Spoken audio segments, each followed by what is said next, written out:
daje tey bii ñu def tey dafa nekk daje bu am solo ci parti Aliou ndax dafay firndeel vraiment le premier conseil national du parti Aliou nag ñu ngi ko sos il y a à peine 1 an mais biñ koy sos ñu ngi fàttaliku ñu ngi nekkoon ci 7 départements du Sénégal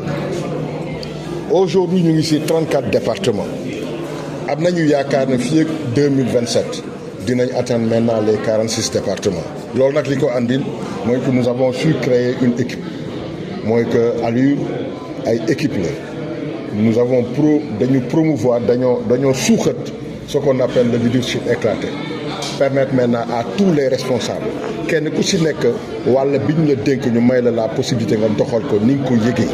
mais ensuite nga rendre compte loolu nag liggéey boobu dañ koy sas ci confiance mais dañ koy sas ci ay objectifs loolu nag su amee naturellement chaque at conseil national bi dafay am pour évaluation ñi nga xam dañ leen joxoon responsabilité ñu mën a xam kenn ku ci nekk lan nga liggéey au niveau de ta base moo tax tey nga gis fi département yi gis fi région yi muy waa Sédhiou waa Kolda waa Ziguinchor waa Oussouye et cetera en tout cas l'écrasante majorité département yi ñu daje fii tey kenn ku ci nekk mën ñu expliquer la situation de ta base ñun ñu jéem a xool ensemble nan lañ ci defee ay solutions parce que loolu muy objectif du conseil national mais conseil national bi dafa am leneen lu ci yokku mooy que dafa baaxoon responsable yi nga xamante ne dañoo nekk dans le Sénégal des profondeurs ñu expliquer leen lan moo tax ñu rejoindre la coalition Diomaye Président ndax bi ñuy dugg coalition Diomaye Président le secrétariat exécutif national ñoom ñoo daje waxtaanee ko booy wax nag le secrétariat exécutif national da ngay jël d'abord les commissaires politiques régionaux nga andi maintenant les délégués départementaux ñooñu rek ñoo fa daje donc les délégués communaux nekkuñu fa woon te comme délégués communaux yi dañ fiy daje tey dafay baax nga expliquer leen les raisons pour lesquelles ñu mën a intégrer la coalition Diomaye Président. Pourquoi ndax Diomaye Président ñëpp xam nañ ne dafa jëlee nguur gi ci benn contexte bu compliqué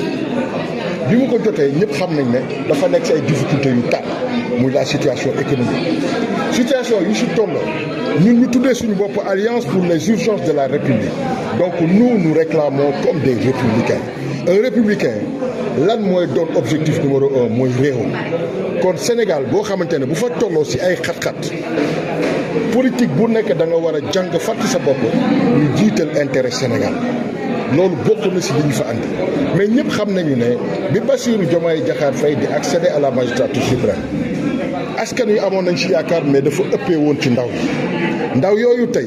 seen yaakaar dafa commencé tas ñu jàpp ne ñun suñu devoir moo ñu jéem a bokk ci ñuy solutionner yaakaar boobu di tas nga xamante ne tey président ñetti at moo ko dese ñetti at yooyu noonu buñ ci mënul liggéey lépp it dinañ ci jéem a góorgóorlu teg ay jalons yuy dalal xelu Sénégalais yi loolu bokk na ci li tax ñu rejoindre mais leneen li nga xamante ne tey dafa am solo mooy suñu liggéeykat yi boo ko jëlee tey jii muy nappkat yi muy baykat yi mais rawatina entrepreneur yi boo xoolee bi ñu ñëwee ba léegi ba bloqué vraiment li jëm ci secteur du bâtiment dafa yàq toute une chaîne de travail boo xam dafa répercuté bu baax a baax ci askan wi loolu dafa bokk ci loo xamante ne dañoo war a rejoindre la mouvance présidentielle pour bokk ci ñu koy solutionner donc ñun dañoo rejoindre la coalition Diomaye Président par principe mooy fekki jiw ñu nit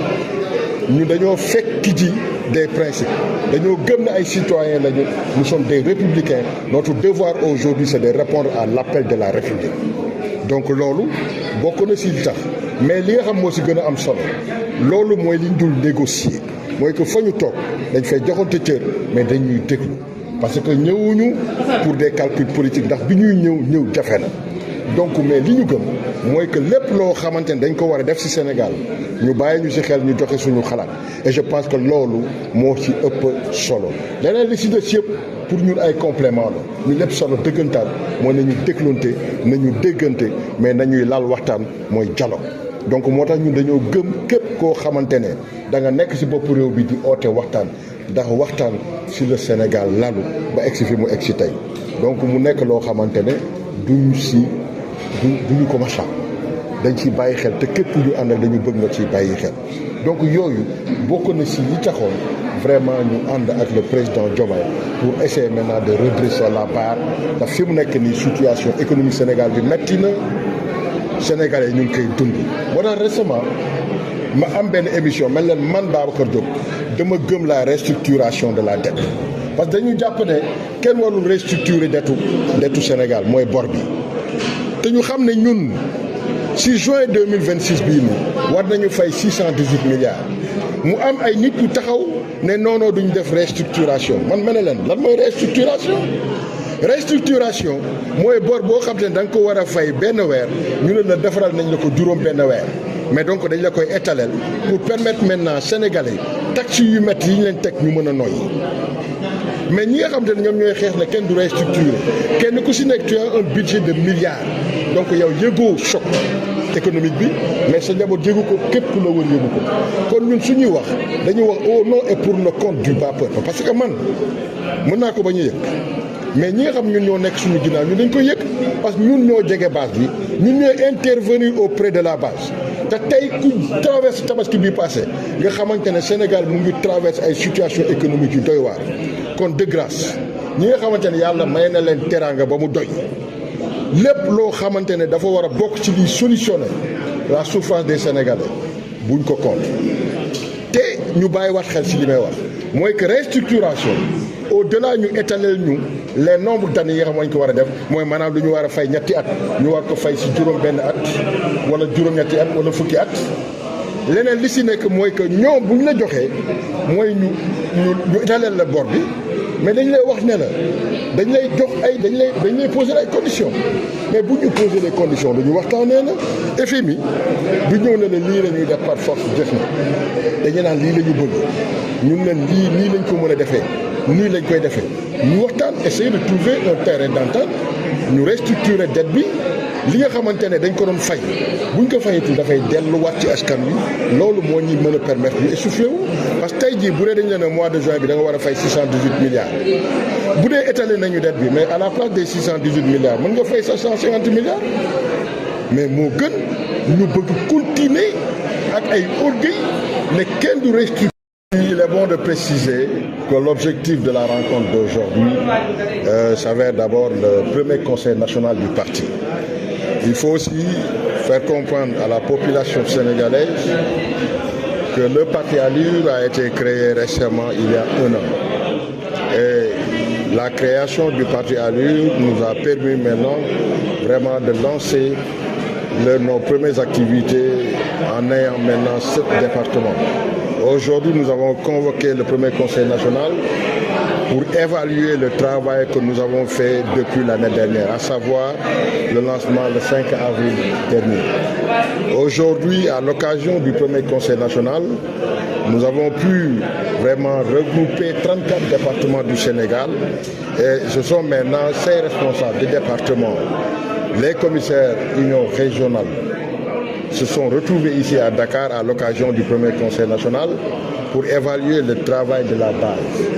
Ça va nous permettre non seulement d'évaluer le travail de la base, mais notre travail, notre coalition au présidentiel, à savoir le président Bassirou Diomaye Diakhar Faye, et éventuellement dresser maintenant un plan d'action pour les perspectives. Concernant naturellement notre ambition au niveau national, nous avons répondu à l'appel du président parce que nous considérons comme des républicains. C'est suite à l'appel du président Bassirou Diomaye Diakhar Faye et suite à une rencontre du secrétariat exécutif national du parti, nous avons jugé nécessaire de rejoindre la coalition Diomaye Président sans calcul politique. Notre objectif majeur aujourd'hui, c'est de contribuer au développement de la nation. Nous savons tous que le Sénégal traverse des moments très difficiles. Nous avons une situation économique catastrophique. Nous avons aujourd'hui la jeunesse qui se décourage de jour en jour. Nous avons aujourd'hui vraiment le tissu économique qui se dégrade de jour en jour. Il y a les travailleurs, les agriculteurs, les entrepreneurs. Il y a des problèmes partout. Et nous, en tant qu'hommes politiques, nous avons jugé nécessaire. Si aujourd'hui la nation a besoin de ses enfants, nous, en tant qu'hommes politiques, on doit apprendre à s'oublier. Donc nous avons rejoint la coalition Diomaye Président pour accompagner le président à réussir sa mission. Le Sénégal traverse des situations difficiles, une situation compliquée, d'où l'importance aujourd'hui, la présence du parti ALLU dans la coalition présidentielle. Non, au-delà maintenant de la légalité, parce que tout parti politique se veut légal. Donc nous avons besoin d'un récépissé et pour maintenant conquérir maintenant les suffrages des Sénégalais. Mais au-delà de la légalité, il y a la légitimité. C'est quoi la légitimité? La légitimité nous pousse aujourd'hui à aller conquérir le suffrage des Sénégalais au niveau de la base. Nous avons besoin des conseillers municipaux, nous avons besoin des adjoints maires, nous avons besoin des maires, nous avons besoin des présidents conseils départementaux. Et c'est ça qui fera aujourd'hui notre légitimité. Et c'est notre légitimité maintenant qui va nous permettre de travailler au nom et pour le compte exclusif des Sénégalais. Comme Nicolas vient de dire, aujourd'hui, si vous voulez parler au nom des Sénégalais, il faut être un élu. Et maintenant, un élu, c'est d'abord un conseiller municipal qui a été investi par la voix des Sénégalais. Et c'est ce dernier qui doit parler au nom des Sénégalais. Donc c'est la raison pour laquelle notre premier objectif aujourd'hui, c'est les prochaines élections locales. Et les prochaines élections locales, on est en train de s'organiser.